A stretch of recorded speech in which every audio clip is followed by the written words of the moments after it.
전반적인 사회 흐름이나 제도가 중국에 비해 최소 20년은 앞서 있다는 강렬한 느낌을 받았다. 두루뭉술한 중국보다 모든 것이 명확하고 법제도가 잘 갖추어져 있어. 과거 이슈가 됐던 한국을 방문한 중국인이 남긴 장문의 여행기를 읽어보셨나요? 중국의 한 여행객이 한국 곳곳을 둘러본 뒤 남긴 장문의 글에는 한국에 대한 전반적인 평가뿐만이 아니라 한국과 중국의 차이, 한국인들의 성향을 분석한 내용이 담겨 있어 논란이 일기도 했었는데요. 그런데 최근 우리나라와 중국에서 벌어진 비슷한 사건들로 인해 중국 여행객이 남긴 장문의 글이 다시금 주목을 받고 있습니다.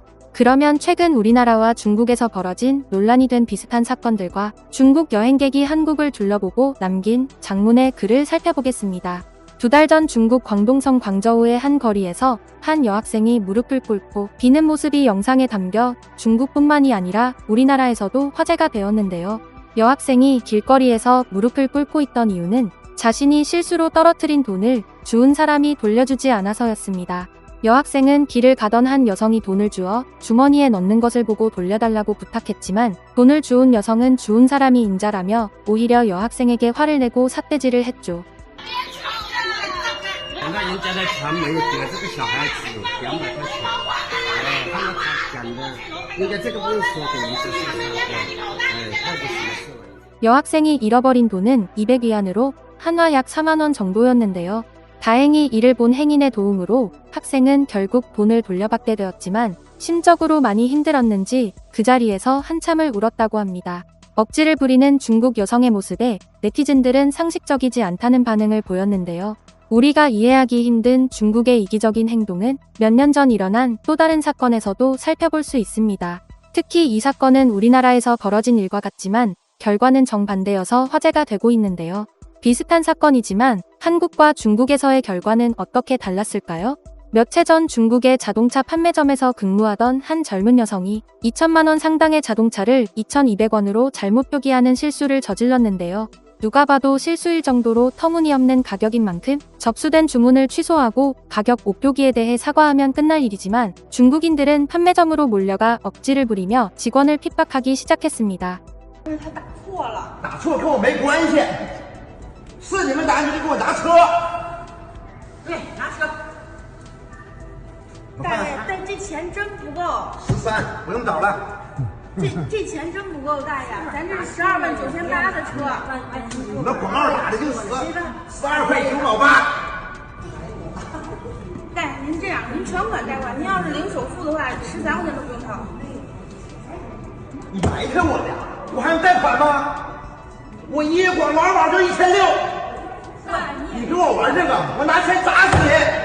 你看看，我们广告上写着呢，你慢慢说，慢慢说，慢慢说。你靠边站，你干什么的你啊？啊？我也是来看马车的。你看买车离远点。 실수를 트집 잡아 억지를 부리는 모습은 중국뿐만이 아니라 해외에서도 논란이 됐는데요. 그런데 이와 비슷한 사건이 몇 달 전 한국에서도 벌어졌습니다. 직원의 실수라는 공통점이 있지만 결과는 중국과 정반대여서 감동을 자아냈죠. 사건은 자정이 다 되어가는 야심한 시각, 서울에 위치한 한 무인 점포에서 일어났습니다. 무인으로 운영되는 점포 특성상 기계의 가격을 미리 세팅해두는데 최근에 입고된 애견용품의 가격이 10배나 적게 잘못 세팅되어 있었던 것입니다. 진열대에는 5,000원으로 적혀 있었지만 무인 계산기에서는 500원으로 처리되고 있었죠. 무인 점포인데다가 계산기가 500원으로 계산했으므로 500원만 내고 가도 손님 탓을 하기는 어려운 상황이었는데요. 그런데 해당 애견용품을 구매하려던 20대 여성 손님은 전혀 다른 모습을 보여주었습니다. 그녀는 턱없이 낮은 가격을 보고는 고개를 가우뚱하더니 진열대에 적힌 정상 가격을 다시 확인하기 시작했는데요. 결국 애견용품이 정상 가격보다 10배나 적게 잘못 입력되어 있다는 것을 알아챈 그녀는 망설임 없이 한 개 제품의 수량을 10개로 올려 정상 가격인 5,000원을 결제했습니다. 게다가 마침 신경이 쓰여 CCTV를 보고 있던 무인 점포의 사장이 여성의 행동에 감동을 받은 나머지 너무 감사하다며 선물로 원하는 제품 중 하나를 준다고 했지만 그녀는 비싼 제품들을 고르는 대신 고작 600원짜리 쭈쭈바 한 개를 집어갔다고 합니다. 해당 사건은 감동을 받은 무인 점포의 사장이 세상에 이렇게 양심적인 분도 있다라며 온라인 커뮤니티 등의 일화를 소개해 화제가 되었는데요. 이처럼 한국과 중국 간의 차이가 느껴지는 비슷하지만 결과는 다른 사건에 몇 해 전 한국을 여행하고 느낀 점을 기록한 중국인의 여행기가 다시 조명을 받기도 했습니다. 장문의 여행기를 남긴 옌지 출신의 중국인은 한국의 장단점을 솔직하게 표현했는데 대부분의 중국 여행객들과 중국 유학생들이 이에 공감한다는 반응을 보였죠. 그러면 한국의 곳곳을 둘러본 중국인의 여행기 전문을 살펴보겠습니다. 처음으로 한국을 여행했다. 비행기를 타고 중국과 한국을 왕복한 시간을 제외하면 한국 땅에서 대략 8일간 체류했고 한국에서 돌아본 곳은 경기도 일대다. 다음은 한국에서 느낀 몇 가지를 이 지면에 옮겨본다. 첫째, 한국에 입국해 첫 번째로 나를 놀라게 한 것은 담배를 피울 곳을 찾기가 정말 어렵다는 것이다. 집에서도 아파트 복도에서도 밖에서도 어느 곳이든 담배 피는 사람을 찾아보기 힘들었다. 더구나 담배 꽁초를 발견하기 힘들었으며 금연 표식만 있고 흡연 가능하단 표식을 발견할 수 없었다. 이 같은 사회적 분위기에 나는 놀러다니면서도 고개를 숙이고 길바닥에서 담배 꽁초만 찾았다. 그것은 담배 꽁초를 발견하면 이 장소에서는 담배를 피워도 괜찮겠다 싶어 냉큼 담배를 꺼내 들고 피우기 위한 것이다. 이때 피우지 않으면 몇 시간 내내 담배를 피울 수 없었으니 말이다. 한국에서 몇 년 살다 보면 짜증이 나서라도 담배를 피울 것 같았다. 두 번째로 놀란 것은 자동차들이 정신이 번쩍 들도록 질주한다는 것이다. 교통 상황이 좋아서인지 시내버스도 고속도로를 주행하는 듯한 느낌이 들 정도다. 중국 버스라면 서너 시간을 가야 하는 거리를 한국 버스는 1시간 내 가는 듯 싶다. 비록 모든 차량이 빠르게 달리지만 대부분 교통 규칙을 준수하고 매너도 좋다. 한국에서 횡단보도를 건널 때는 묘한 느낌을 받았다.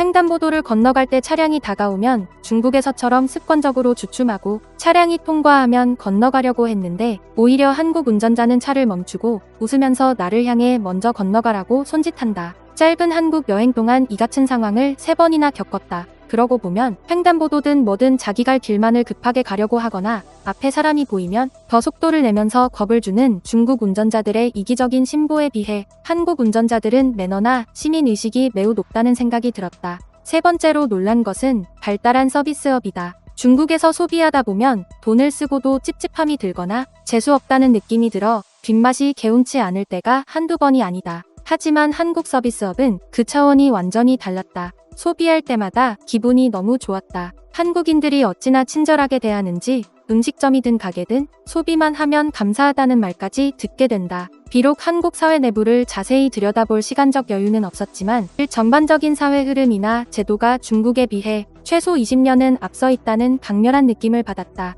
두루뭉술한 중국보다 모든 것이 명확하고 법제도가 잘 갖추어져 있어 경제적 여유가 있다면 중국보다 한국을 선택해서 살고 싶었다. 물론 한국에 조금 더 머물다 보면 한국 사회와 한국인의 허점 또는 결점도 눈에 띌 수도 있을 법하지만 이번 여행에서는 단점을 그리 찾아볼 수 없었다. 옛날보다 한국인의 정이 많이 사라졌다고 하지만 그래도 정직함을 잃지 않고 타인을 생각하고 배려하는 우리나라 국민들이 정말 자랑스러운데요. 그러면 오늘 영상은 여기까지 하도록 하겠습니다. 영상이 마음에 드셨다면 구독과 좋아요, 알림 설정 부탁드립니다. 끝까지 시청해주셔서 감사합니다.